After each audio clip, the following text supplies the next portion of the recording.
Gente, turma de estrutura constitucional do Estado, a famosa MJU 0020. Tô com o pacote de prova aqui. Provavelmente você está vendo esse vídeo, já deve ter visto a nota. E aí, antes de qualquer coisa, vamos conversar aqui sobre a nossa segunda chamada, né? Que eu me equivoquei. Enfim, a gente já tive a oportunidade de conversar com a nossa representante, os nossos representantes.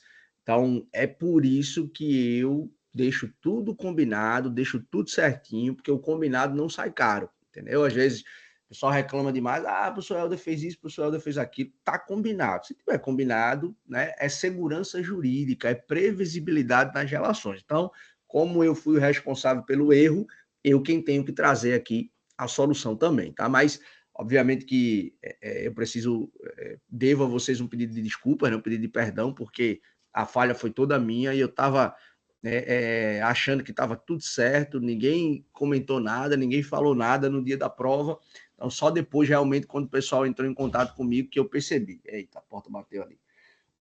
Só depois que eu percebi. Deixa eu fechar essa porta, porque senão vai ficar fazendo barulho aqui e vai atrapalhar nossa aula. Bora, meu filho. Não atrapalhe, não. A conversa é séria. Pronto. E aí, como é que se diz? Eu cometi esse erro, então eu preciso trazer a solução, né? Vejam, as notas, obviamente, não foram tão boas assim. A maioria, óbvio que teve gente, acho que teve uma menina que tirou 10, ou foi um rapaz que tirou 10 aqui na segunda chamada, mas em sua maioria a prova, a nota foi ruim, né? O que eu fiz aqui? Eu tenho duas soluções, tá? Para a gente poder resolver isso daqui. Você provavelmente já deve estar vendo a sua nota aí, e, poxa, a nota foi terrível, não sei o quê, papapá. O que eu fiz aí? Só para você ter ideia, tá? Muita gente tirou nota baixa, muita gente tirou nota boa, mas aí o que eu fiz? A nota, principalmente aquele pessoal que foi mais lá para baixo, eu fiz uma correção bem tranquila, e de todo mundo eu multipliquei a nota por 2,5. Então, veja, se você estiver vendo aí, sei lá, você tirou um 5, saiba que a sua nota originariamente não foi 5, né? Você tirou aí, sei lá, se você for calcular por 2,5, você tirou 2. 2 vezes 2,5 dá 5, né? Então, eu multipliquei por 2,5, acrescentei esse fator aqui. As bancas de concurso de vez em quando fazem isso também. Tem uma mediana, né? Eles chamam de mediana, que é um acréscimo que eles colocam na nota, a depender do grau de dificuldade da prova, a depender do número de questões que foram mais erradas, mas enfim, tem toda uma ciência por trás disso daí. Então eu apliquei isso, tá? Helder, mas mesmo assim minha nota foi terrível e eu fui prejudicado e etc. Isso daí não existe, não sei o quê. Calma, que tem aí a segunda parte da solução. O que acontece? Como vocês sabem, essa semana a gente está sem aula presencial por conta da atividade lá na nossa instituição. Então, esse vídeo corresponde ao encontro da aula de hoje. E na próxima quarta-feira, qual é a atividade que a gente vai fazer? Eu vou liberar, provavelmente você está vendo esse vídeo, já está liberado aí para vocês, uma atividade com 2 questões, tá? E essa atividade ela deve ser feita até o meio-dia da quarta-feira, que é um pouquinho mais do horário da gente, né, regular. E já peço a você encarecidamente, não venha me mandar e-mail ou mensagem, professor, eu esqueci, professor, eu perdi, eu não vou receber nenhum trabalho.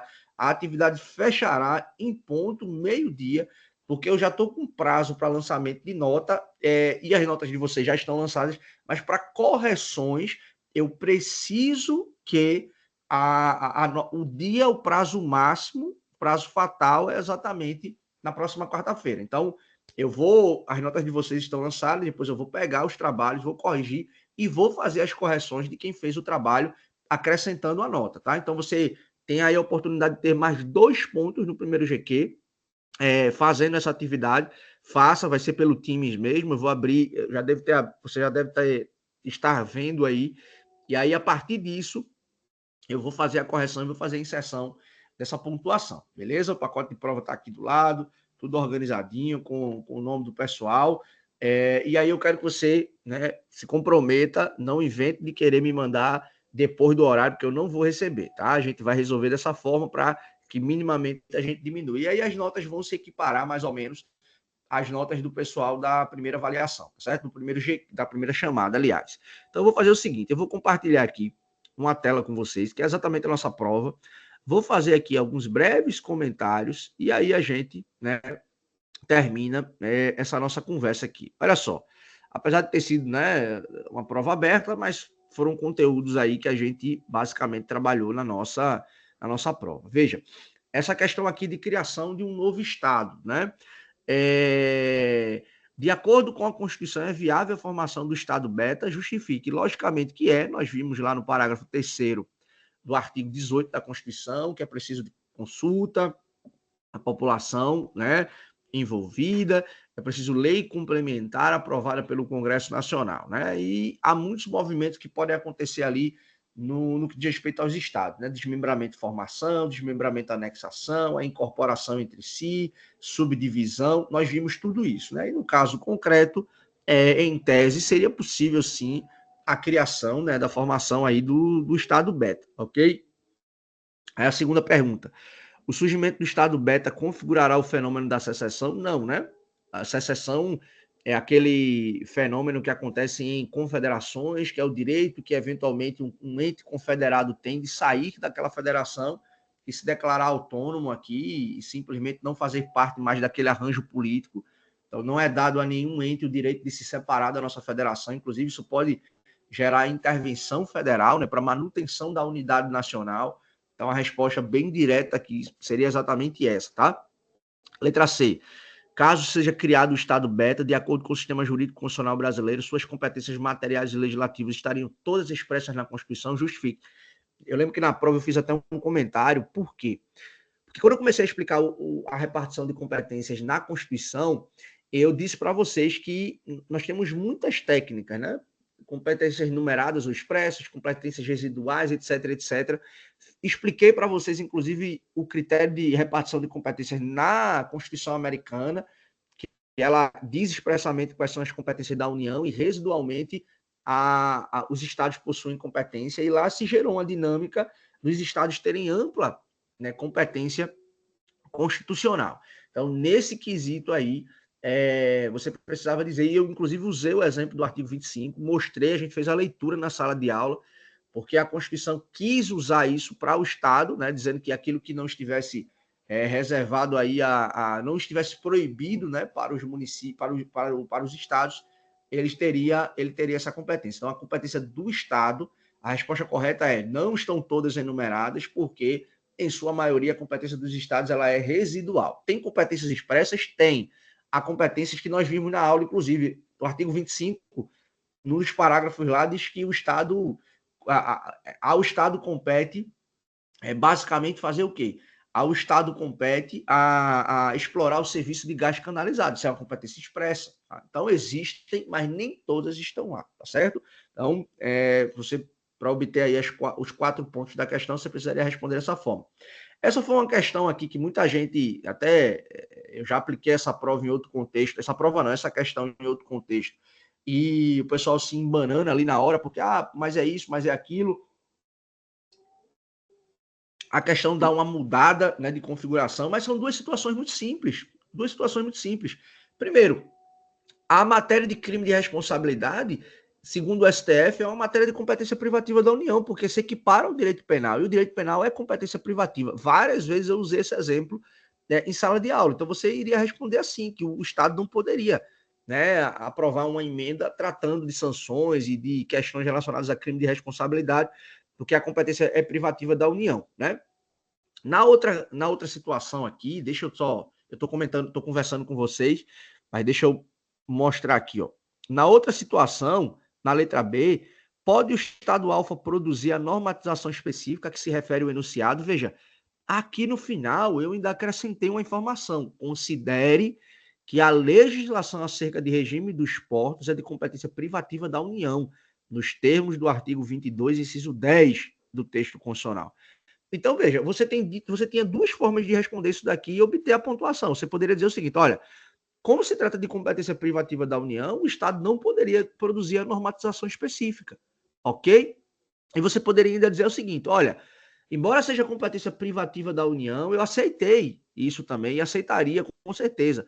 Embora seja competência privativa da União, se, mediante lei complementar, a União delegar para os estados a competência para essa legislação específica, está correta também a situação. Só que, se eu fosse levar o pé da letra, a questão não fala nada de que houve a delegação. Muito pelo contrário, a questão enfatiza, olha, isso é competência privativa da União, ou seja, o Estado não poderia produzir leis, né, sobre o assunto. Então, teve gente que confundiu, dizendo, não, a União criou normas gerais, os estados poderiam criar normas específicas. A gente não pode confundir isso. Quando a competência é concorrente, o critério de repartição é União, normas gerais, os estados, competência supletiva. Quando a competência é privativa, é só a União quem pode legislar sobre o assunto. Excepcionalmente, mediante lei complementar, ela pode delegar para os estados e para o DF a competência para criarem leis sobre o assunto. Então, essa seria a resposta máxima aí para obter a pontuação, ok? Essa outra questão também muito tranquila, né? Eu acho que essa foi a questão mais fácil, embora a prova em si tenha a sua dificuldade, né? Mas veja, aqui a gente está falando da União intervindo no município. O decreto de intervenção ele é constitucional de jeito nenhum. Por quê? Porque a União não pode intervir nos municípios. Excepcionalmente, a União só intervém em município localizado em território federal. Então, veja, são duas situações hipotéticas aqui: a existência de um território federal, e se já não bastasse a existência de um território federal, ele ter que ser subdividido em municípios para que se justifique a intervenção, ok? Então, nesse caso aqui, não cabe, né, intervenção, portanto, o decreto ele é inconstitucional. Letra B. Nós falamos sobre isso na aula também. Isso é um dos princípios que orienta a intervenção, e isso também está no artigo 36, parágrafo 1º. O decreto interventivo ele precisa estabelecer prazo. Nós discutimos isso na aula, se cabe prorrogação, se não cabe, se tem que ter prazo, se não tem que ter prazo. Tem que ter prazo. Então, dizer que, olha, enquanto durar a situação, a intervenção vai persistir, isso é decretar uma intervenção por prazo ilimitado, e, portanto, a previsão ela é incorreta, ela é inconstitucional, ok?